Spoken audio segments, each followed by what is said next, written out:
Good morning dear students. आज हम बात कर रहे हैं BSc final year physics paper first quantum mechanics की। इसमें तो आज का हमारा जो टॉपिक है वो है डेविसन जर्मन प्रयोग। आज का जो हमारा टॉपिक है वो है डेविसन जर्मन प्रयोग। डेविसन जर्मन प्रयोग, डेविसन जर्मन एक्सपेरिमेंट। ठीक है, ये डेविसन और जर्मन दो साइंटिस्ट थे जिन्होंने ये प्रयोग किया। ये प्रयोग क्यों किया, तो जरूरत पड़ी इस प्रयोग को करने की। तो देखिए इसके पीछे की जो कहानी है वो इस तरीके से है कि जब हम क्वांटम मैकेनिक्स का डेवलपमेंट पढ़ रहे थे, ठीक है, या जब क्वांटम मैकेनिक्स डेवलप हो रही थी, उस वक्त हमने क्या देखा था कि कृष्णिका विकिरण पहली चीज आई थी। कृष्णिका विकिरण, इसको समझाने के लिए कुछ नए सिद्धांतों की जरूरत पड़ी थी। उसमें हमने देखा था कि जो रेडिएशन है, रेडिएशन, ठीक है ना, जो रेडिएशन है इसको हमने क्या माना था, क्वांटीकृत, ठीक है ना, डिस्क्रीट, विविक्त, इसको हमने क्वांटीकृत माना था। वैसे रेडिएशन को क्लासिकल मैकेनिक्स के अनुसार क्या होती है, रेडिएशन तरंगों के रूप में होती है। देखना यहाँ पे ध्यान से समझना कि क्लासिकल मैकेनिक्स चिर सम्मत भौतिकी के अनुसार पहले हम रेडिएशन को किसके रूप में मानते थे, तरंगों के रूप में, ठीक है ना। और रेडिएशन की जो एनर्जी होती थी तरंगों के रूप में होती थी। उसके बाद में 19वीं शताब्दी के अंत में हमारे पास कुछ ऐसे तथ्य आए जिनको हम इस तरंग स्वरूप, जो रेडिएशन का तरंग स्वरूप है, ठीक है ना, अर्थात जो क्लासिकल मैकेनिक्स है इससे नहीं समझा पा रहे थे। तो इसके लिए हमको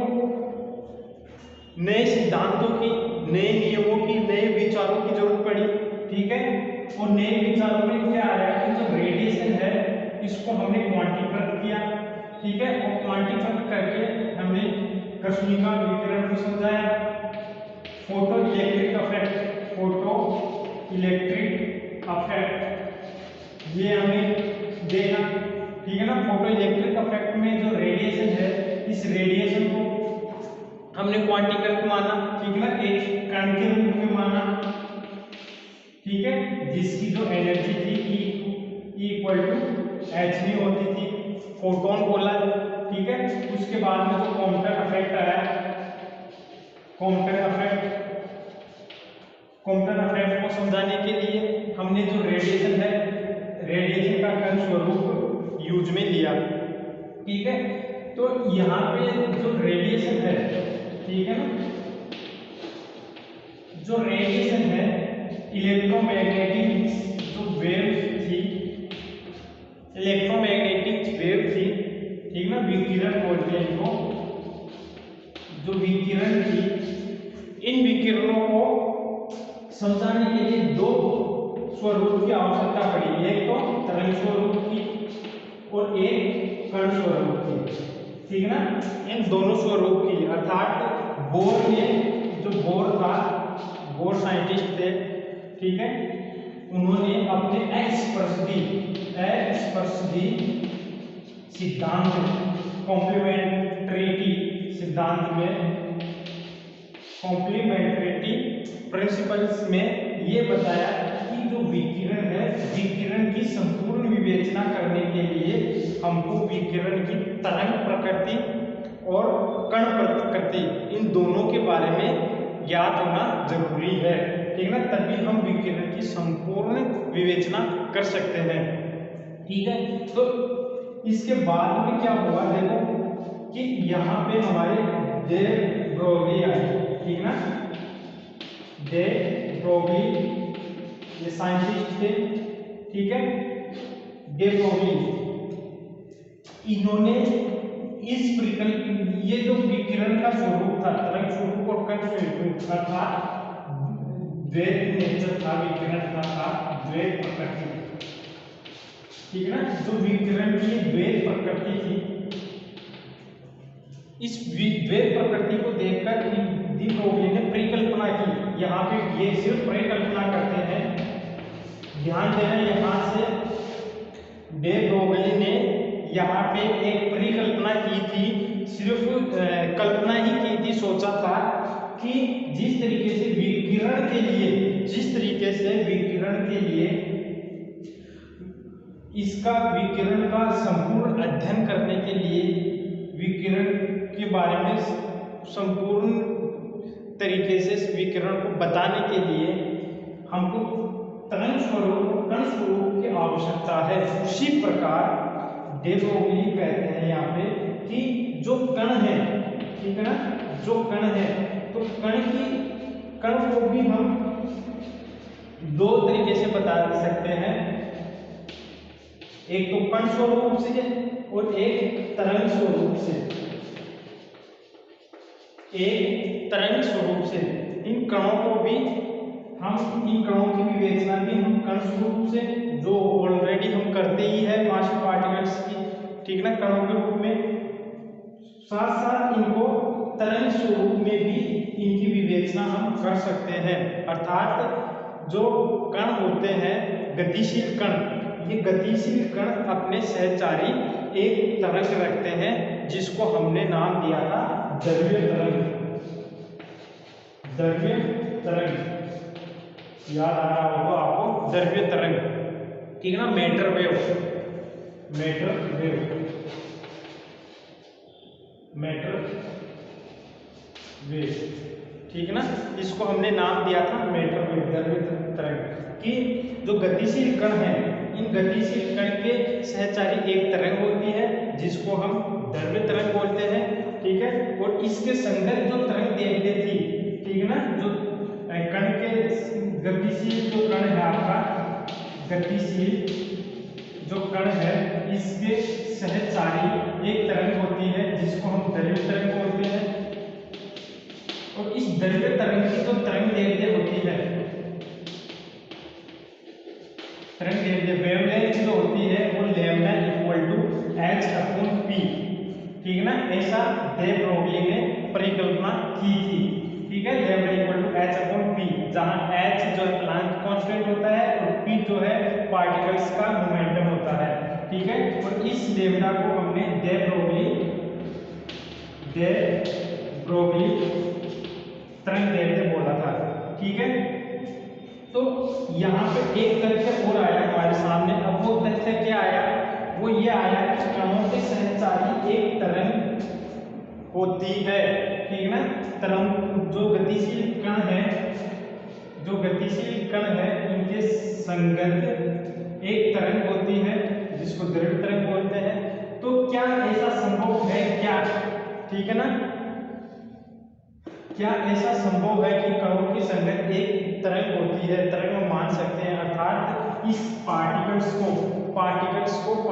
रूप में ना देखकर तरंगों के रूप में देखा जाए और फिर इसका अध्ययन किया जाए इस पार्टिकल का, तो ऐसा क्या संभव है क्या, ठीक है। तो उस चीज को समझाने के लिए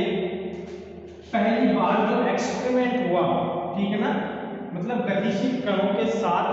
तरंगों को बताने के लिए पहली बार जो एक्सपेरिमेंट हुआ, फर्स्ट बार, वो था डेविसन जर्मन प्रयोग। अर्थात डेविसन और जर्मन ये दो साइंटिस्ट थे अलग अलग, उन्होंने इन पार्टिकल्स के संगत द्रव्य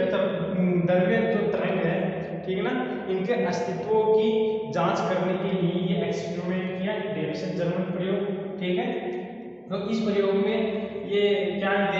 करते हैं वो हम सारे यहाँ पे देखने वाले हैं। इनका प्रयोग क्या है, एक्सपेरिमेंट रिजल्ट्स क्या है, ठीक है ना, जीव संगत भौतिकी के द्वारा उन एक्सपेरिमेंट्स रिजल्ट्स का जो एक्सप्लेनेशन है वो किस हिसाब से किया गया, क्या जीव संगत भौतिकी इनको समझा पाई, ठीक है ना, जो रिजल्ट्स थे, जो तथ्य सामने आए डेविसन जर्मन प्रयोग से, उनको समझा पाई, ठीक है। और फिर उनकी डेविसन जर्मन प्रयोग ने डी ब्रोगली परिकल्पना के आधार पर किस तरीके से एक्सप्लेनेशन किया वो हम यहाँ पे देखेंगे, ठीक है। तो आपको समझ में आ गया होगा कि जो डेविसन जर्मन प्रयोग है वो क्यों किया गया। तो डेविसन जर्मन प्रयोग करने का जो मेन उद्देश्य यही था कि जो गतिशील कण है इनके संगत जो तरंग होती है, ठीक है ना, द्रव्य तरंग, इसकी जांच करना था कि क्या गतिशील कणों के सहचारी तरंग होती है क्या, ठीक है, या जो गतिशील कण है उनको हम तरंगों के रूप में देख सकते हैं क्या, ठीक है ना, और तरंगों के रूप में लेके उनका इन कणों का अध्ययन कर सकते हैं क्या। ये सारे जो क्वेश्चन हैं वो डेविसन जर्मन प्रयोग से हम हल कर लेंगे। देखते हैं यहाँ तक ये आपको समझ में आया होगा। अब डेविसन जर्मन प्रयोग क्या है, तो फर्स्ट हम इसका प्रयोग देखते हैं और फिर इसके जो रिजल्ट्स हैं वो देखेंगे वन बाय वन। तो इसका जो प्रयोग है एक्सपेरिमेंट या एक्सपेरिमेंट सेटअप, ठीक है, वो क्या है, देखिए इसके अंदर डेविसन जर्मन प्रयोग के अंदर एक इलेक्ट्रॉन गन होती है इस टाइप की, ठीक है। इलेक्ट्रॉन गन्स बनाने के लिए कुछ टंगस्टन फिलामेंट्स की यहाँ पे देखो, ये जो टंगस्टन का फिलामेंट होता है जो एक बैटरी से जुड़ा होता है पीछे, ठीक है, और ये बैटरी से इसको एनर्जी दी जाती है, तो ये टंगस्टन फिलामेंट गर्म होता है, गर्म होकर यहाँ से इलेक्ट्रॉन इमिट होते हैं और इसके सामने यहाँ पे कुछ ये इलेक्ट्रोड लगे रहते हैं, ठीक है ना, प्लस माइनस की, जिससे यहाँ से एक जो बीम है, जो इलेक्ट्रॉन निकलते हैं, ये एक बीम से, एक बीम के स्वरूप इलेक्ट्रॉन पुंज जो बीम के रूप में बाहर निकलते हैं यहाँ से, ठीक है, इसलिए इसको क्या बोलते हैं, इलेक्ट्रॉन गन। तो यहाँ से इसको वोल्टेज दिया जाता है, ठीक है ना, तो वो वोल्टेज कितना होता है, V वोल्ट। तो जो इलेक्ट्रॉन यहाँ से निकलते हैं, जो इलेक्ट्रॉन यहाँ से निकलते हैं, इनको ये इन प्लेटों के द्वारा V वोल्ट विभवांतर, इन दोनों प्लेटों के बीच में जो विभवांतर होता है वो V वोल्ट का होता है, तो ये V वोल्ट विभवांतर से ये तावित होते हैं। तो ये इलेक्ट्रॉन पुंज है, ठीक है, ये इलेक्ट्रॉन पुंज है, और इस इलेक्ट्रॉन पुंज को इस एक्सपेरिमेंट में ये जो निकल क्रिस्टल है, ठीक है ना, निकल क्रिस्टल है, ये निकल निकल क्रिस्टल, इस निकल क्रिस्टल पर आपतित, ठीक ना, अभिलंब आपतित किया जाता है, और अभिलंब आपतित करके क्योंकि क्रिस्टल के ऊपर हम डाल रहे हैं तो ये इससे परिक्रमित होगा, स्कैटर्ड होगा, और स्कैटर्ड होगी ये किसी एंगल के ऊपर, ठीक है, यहाँ से किसी फाई एंगल के ऊपर यहाँ पे स्केल लगा होता है, ठीक है, ये यहाँ पे स्केल लगा होता है,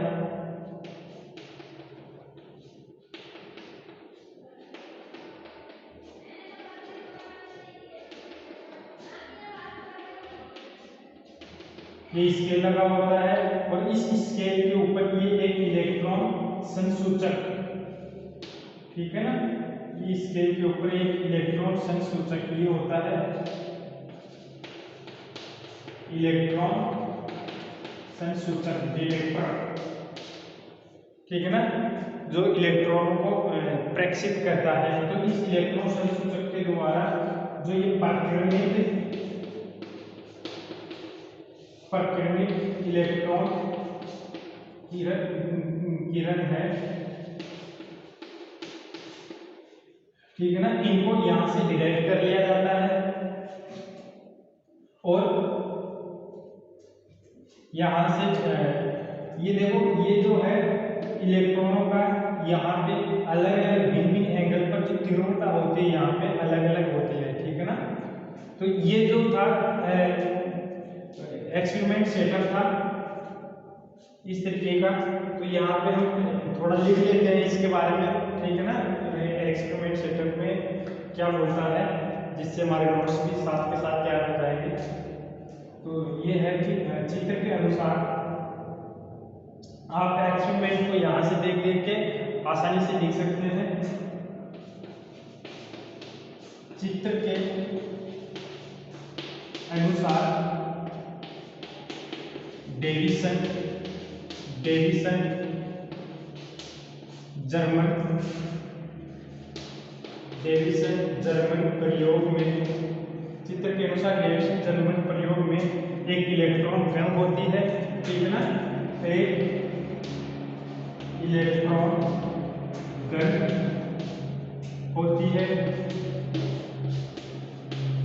ये एक इलेक्ट्रॉन गन होती है जिससे ठीक ना, जिससे V वोल्ट विभवांतर से त्वरित,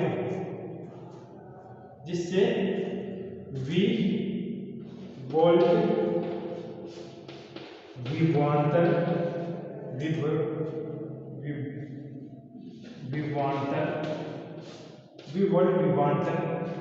से त्वरित, ठीक ना। ये यहाँ पे इन दोनों प्लेटों के बीच में ये विभवांतर होता है, V वोल्ट विभवांतर से त्वरित इलेक्ट्रॉन, ठीक है ना, त्वरित एक इलेक्ट्रॉन पुंज, ये जो इलेक्ट्रॉन पुंज आ रहा है, ये इलेक्ट्रॉन पुंज प्राप्त, जिससे V वोल्ट विभवांतर से त्वरित इलेक्ट्रॉन पुंज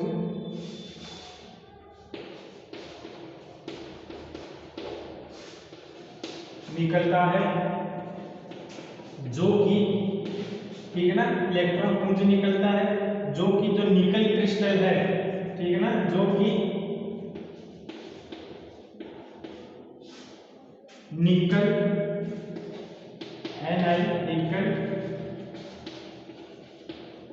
निकल क्रिस्टल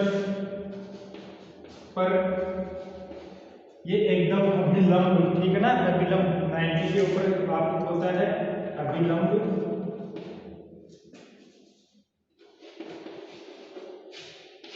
निकल क्रिस्टल पर अभिलंब आपतित होता है, ठीक है। और ये अभिलंब इसके ऊपर आपतित होता है, अभिलंब आपतित होने के बाद जब ये स्कैटर्ड होता है, प्रकीर्णित होता है, ठीक है ना, इसका विवर्तन होता है, तो विवर्तन के बाद किसी कोण फाई के ऊपर इसको जो इलेक्ट्रॉन संसूचक है उसके द्वारा प्रेक्षित कर लिया जाता है, ठीक ना, आपतित होता है।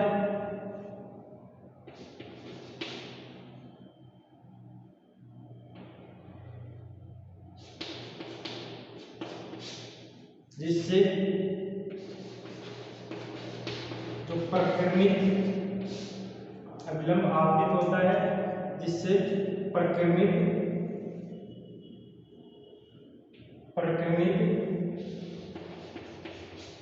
इलेक्ट्रॉन किरण, प्रकीर्णित इलेक्ट्रॉन किरण को कोण फाई पर, ठीक है ना, प्रकीर्णित इलेक्ट्रॉन किरण को कोण फाई पर इलेक्ट्रॉन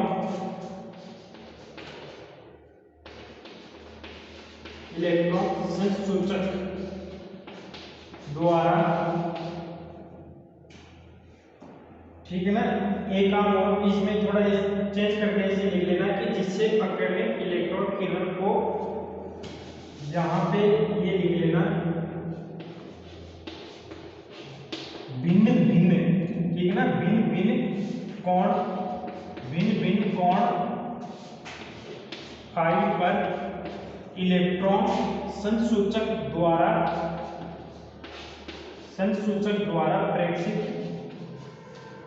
कर लिया जाता है, ठीक है। संसूचक जो भिन्न भिन्न, क्योंकि ये यहाँ पे तो ये जो फाई है एंगल, ये फिक्स नहीं है। फिक्स होने का मतलब कि ये संसूचक सिर्फ यहीं पे नहीं लगा रहेगा कि इसी एंगल के ऊपर लगा रहेगा, नहीं, ये जो संसूचक है इसको हम इस स्केल के ऊपर यहाँ से यहाँ तक, ठीक है ना, क्योंकि देखिए यहाँ पे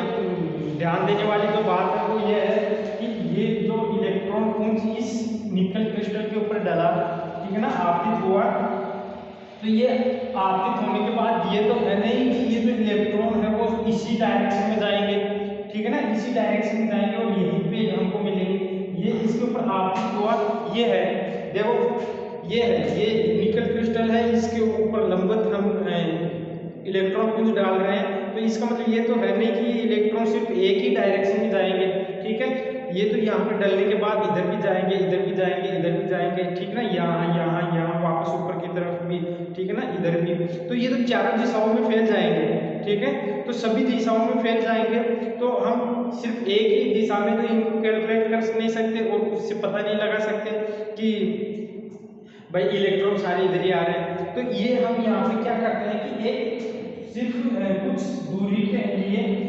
ठीक है ना, कुछ एरिया के अंदर हम इलेक्ट्रॉनों को डिटेक्ट करते हैं और उसी के हिसाब से, ठीक है ना, हम सारा रिजल्ट यहाँ पे कैलकुलेट करते हैं कि क्या होता है, ठीक है। तो यहाँ पे ये क्या होता है कि भिन्न भिन्न कोण के ऊपर ये प्रेडिक्शन दिए जाते हैं, अलग अलग कोण के ऊपर, और अलग अलग कोण के ऊपर हम जब प्रेडिक्शन लेते हैं तब हमको पता चलता है कि जो इलेक्ट्रॉन, जो ये प्रकृति इलेक्ट्रॉन की तीव्रता है, कहाँ पे किस टाइप की है, कहाँ पे किस टाइप की है। तो हम देखते हैं कि इसका जो एक्सपेरिमेंट रिजल्ट्स है वो क्या कहता है हमको, ठीक है। तो ये अलग अलग प्रेडिक्शन किए जाते हैं। ये तो था आपका ये एक्सपेरिमेंट, ओके, ये यहाँ तक समझ में आ गया होगा। ये तो था एक्सपेरिमेंट। अब रिजल्ट, प्रायोगिक रिजल्ट, इसको हटा रहा हूं मैं,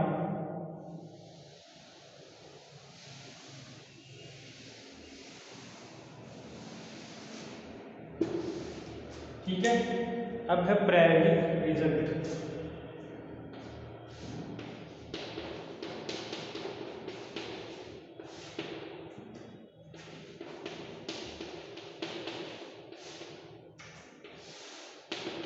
परिणाम, इसका जो परिणाम निकलते हैं, मतलब जब ये एक्सपेरिमेंट हम करते हैं तो एक्सपेरिमेंट करने के बाद हम जो देखते हैं वो क्या देखते हैं, क्या यहाँ से तथ्य हमको मिल रहे हैं, ठीक है ना, क्या फैक्ट्स मिल रहे हैं, इनके जो परिणाम है वो क्या है। तो वो ये है कि जब ये इलेक्ट्रॉन पुंज इसके ऊपर आपतित होता है और इलेक्ट्रॉन पुंज आपतित होने के बाद जब ये स्कैटर्ड होता है तो ये जो विवर्तन होता है आपका डिफरेंशिएशन, ठीक है ना, सॉरी, तो जो विवर्तन होता है उसी तरीके से यहाँ पे मिलते हैं, अर्थात उच्चिष्ट जो तीव्रता है, तीव्रता के अंदर उच्चिष्ट व निम्निष्ट प्राप्त होता है, ठीक है ना। अर्थात जो इलेक्ट्रॉनों की जो तीव्रता है वो ऐसे कहीं पे maximum minimum maximum minimum maximum minimum इस तरीके से प्राप्त होती है, ठीक है। और ये यहाँ पे ये क्या है, ये जो पैटर्न है, ये पैटर्न किसका पैटर्न है, विवर्तन का, ठीक है, विवर्तन का। कि जब जो तरंग होती है, विकिरण होती है, विकिरणों का या किसी क्रिस्टल से, विकिरणों का किसी क्रिस्टल से विवर्तन होता है, विवर्तन होने के बाद, ठीक है, ये देखो, ये आपने ये देखा होगा, सॉरी मैं पूरा देख बताता हूँ।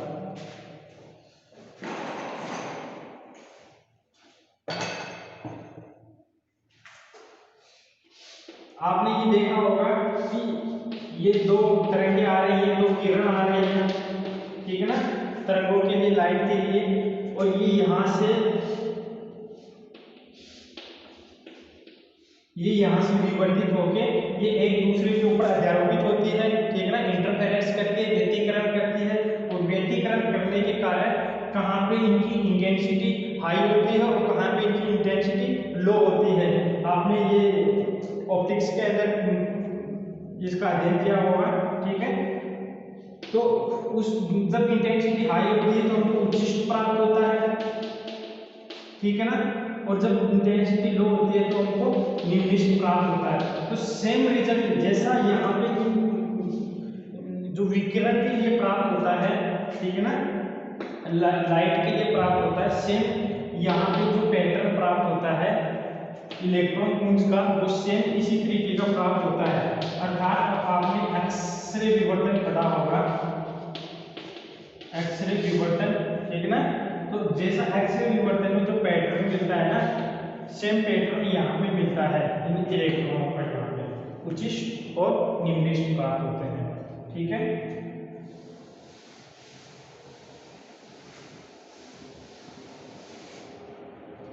तो प्रायोगिक परिणाम क्या है कि जो परिक्रमित इलेक्ट्रॉन है, परिक्रमित इलेक्ट्रॉन तीव्रता में, ठीक ना, परिक्रमित इलेक्ट्रॉन तीव्रता में उच्चिष्ट व निम्निष्ट, ठीक है ना, पता चल गया ना। ये उच्चिष्ट है आपका और ये फिर इसके ये फर्स्ट मैक्सिमम पीक है, ये सेकंड मैक्सिमम पीक है, ठीक ना,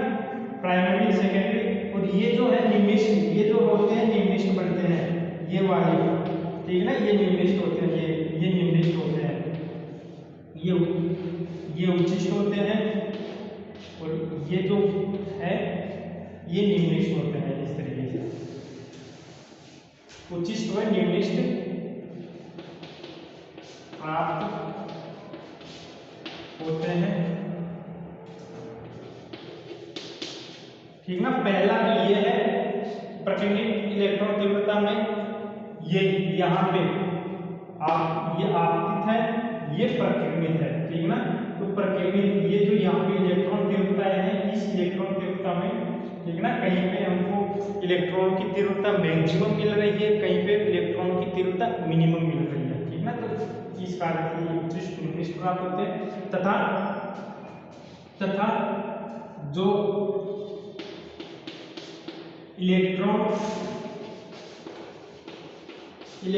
तीव्रता व प्रकीर्णन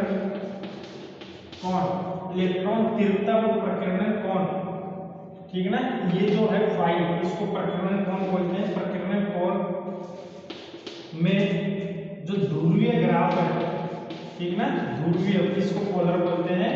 पोलर, ठीक ना, पोलर ध्रुवीय ग्राफ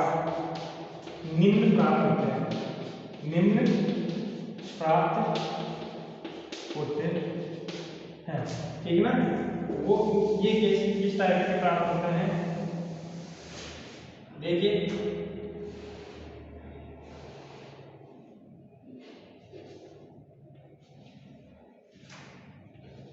ये इधर है आपतित इलेक्ट्रॉन तीव्रता, ठीक ना, आपतित इलेक्ट्रॉन तीव्रता, और ये इधर वोल्ट है, ठीक ना, ये वोल्ट, V वोल्ट में चेंज है। तो यहां से क्या देखते हैं कि पहले कुछ ये है, देखो 14 वोल्ट के ऊपर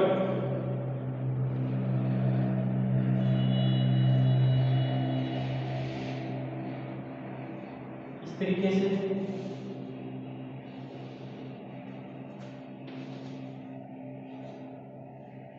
वोल्ट के ऊपर इस तरीके से,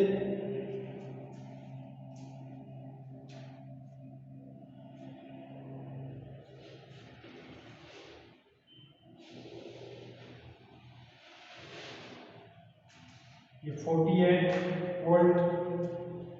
48 वोल्ट,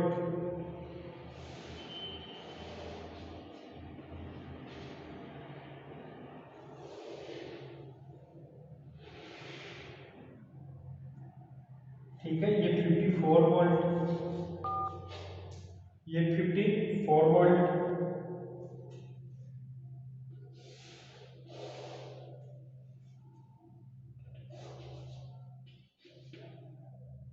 और फिर आगे आगे जैसे चलोगे तो ये वापस जो पीछे वाला हो रहा है इसी तरीके से 60 वोल्ट, ठीक है ना। तो यहाँ पे जब ये जो इस तरीके से ये चलते हैं ना, यहाँ पे जो आपतित इलेक्ट्रॉन तीव्रता है, तो ये आपतित इलेक्ट्रॉन तीव्रता को हम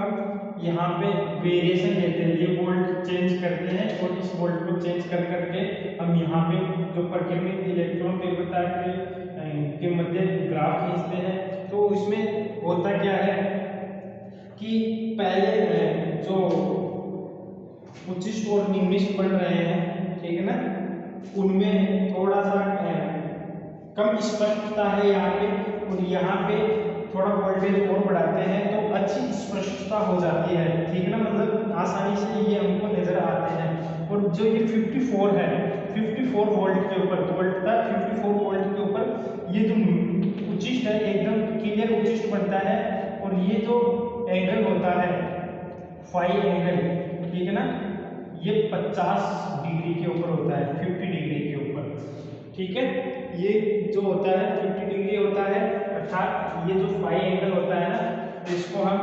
आगे पीछे करके देखते हैं तो वोल्ट था 54 वोल्ट, और जो ये एंगल है फाई, ठीक है ना, ये 50 डिग्री के ऊपर हमको एकदम स्पष्ट उच्चिष्ट मिलते हैं, ठीक है ना, एकदम स्पष्ट उच्चिष्ट और निम्निष्ट मिलते हैं क्लियरली। तो ये इसको हम काम में लेते हैं इस प्लॉट को, और ये बाकी प्लॉट है वो सिर्फ ये बताए हुए हैं कि देखो ऐसे हमको उच्चिष्ट मिल रहे हैं, लेकिन यहाँ पे स्पष्ट नहीं है, यहाँ पे थोड़ा स्पष्ट है, ठीक है ना, हम वोल्टेज बढ़ाते हैं तो थोड़ा और स्पष्ट है। यहाँ पे 54 वोल्ट के ऊपर जो मैक्सिमम उच्चिष्ट और निम्निष्ट बननी चाहिए, जो मैक्सिमम इंटरफेरेंस होना चाहिए, ठीक है ना, अच्छा इंटरफेरेंस पैटर्न जो मिलना चाहिए वो यहाँ पे मिलता है 50 डिग्री सेल्सियस, 50 डिग्री के ऊपर और 54 वोल्ट के ऊपर, ठीक है। और फिर जब हम और वोल्टता बढ़ाते जाते हैं तो फिर ये ओवरलैपिंग होने लग जाते हैं, ठीक है ना, ओवरलैपिंग होने के कारण फिर से ये अस्पष्ट उच्चिष्ट और निम्निष्ट मिलते हैं हमको, ओके। तो ये जो थे आपके एक्सपेरिमेंट रिजल्ट्स थे, ठीक है।